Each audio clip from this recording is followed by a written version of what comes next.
My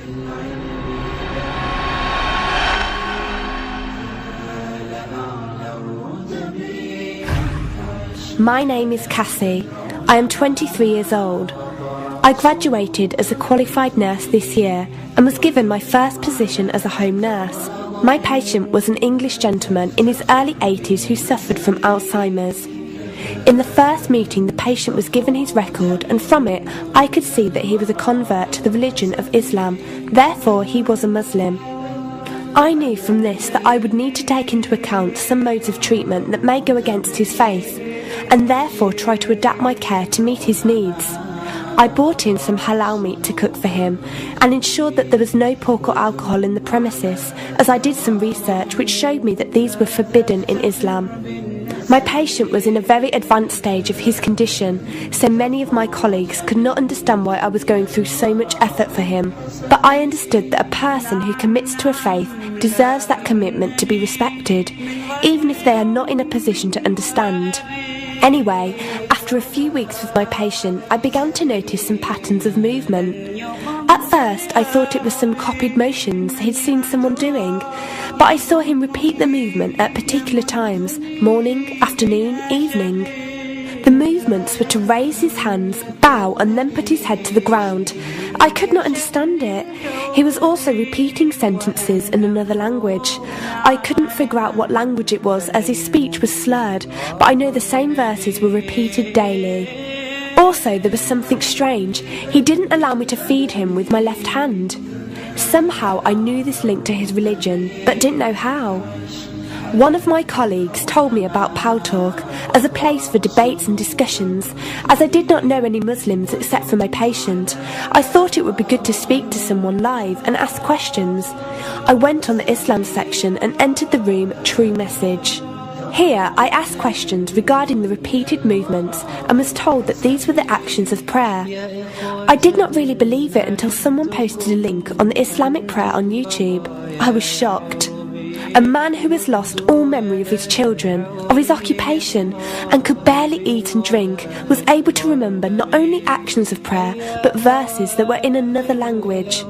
This was nothing short of incredible, and I knew that this man was devout in his faith, which made me want to learn more in order to care for him the best I could.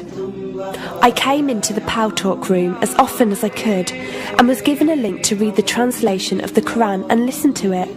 The chapter of the bee gave me chills, and I repeated it several times a day. I saved a recording of the Quran on my iPod and gave it to my patient to listen to. He was smiling and crying, and in reading the translation I could see why. I applied what I gained from Pow Talk to care for my patient, but gradually found myself coming to the room to find answers for myself. I never really took the time to look at my life. I never knew my father. My mother died when I was 3. Me and my brother were raised by our grandparents who died 4 years ago, so now it's just the two of us. But despite all this loss, I always thought I was happy, content. It was only after spending time with my patient that I felt like I was missing something.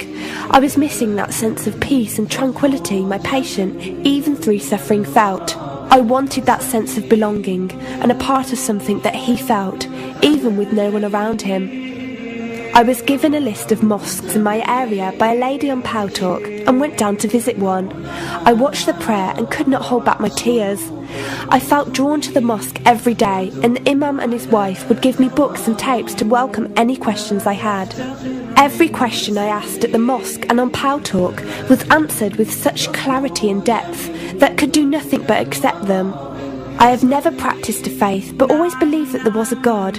I just did not know how to worship him. One evening I came onto Pow Talk, and one of the speakers on the mic addressed me. He asked me if I have any questions. I said no. He asked if I was happy with the answers I was given. I said yes. He then asked what was stopping me accepting Islam. I could not answer. I went to the mosque to watch the dawn prayer. The imam asked me the same question. I could not answer. I then went to tend to my patient. I was feeding him, and as I looked into his eyes, I just realised he was brought to me for a reason, and the only thing stopping me from accepting was fear. Not fear in the sense of something bad, but fear of accepting something good and thinking that I was not worthy like this man. That afternoon I went to the mosque and asked the imam if I could say my declaration of faith, the Shahada. There is no God except Allah. Muhammad is Allah's messenger.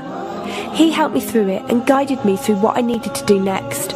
I cannot explain the feeling I felt when I said it. It was like someone woke me up from sleep and sees everything more clearly. The feeling was overwhelming joy, clarity, and most of all, peace.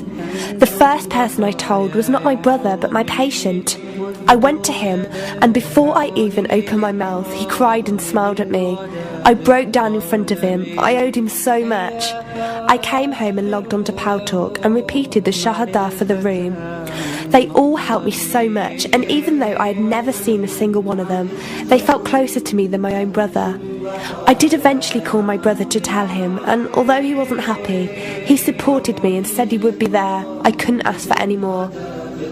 After my first week as a Muslim, my patient passed away in his sleep while I was caring for him. Inna lillahi wa inna ilayhi raji'un. He died a peaceful death, and I was the only person with him. He was like the father I never had, and he was my doorway to Islam. From the day of my Shahada to this very day, and for every day for as long as I live, I will pray that Allah shows mercy on him and grant him every good deed I perform in the tenfold. I loved him for the sake of Allah, and I pray each night to become an atom's weight of the Muslim he was. Islam is a religion with an open door. It is there for those who want to enter it. Verily, Allah is the most merciful, most kind.